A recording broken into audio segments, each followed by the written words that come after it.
தம்பி என்ன வரல? சொடக்கு வரலையா? சரி நல்லா எடு நல்லா எடு நல்லா எடு எடு எடு. வந்துச்சு. சூப்பர் வந்துச்சுடா. சூப்பர். இந்த கல்ல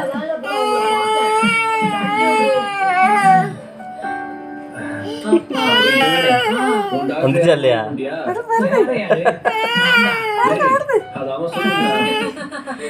ஆமா கையில நீ பாட்டுக்கு வீட்டுக்கு வர வெளியில போலாமான்னு கூப்பிடுற.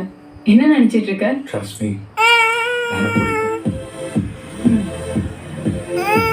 Hello sir,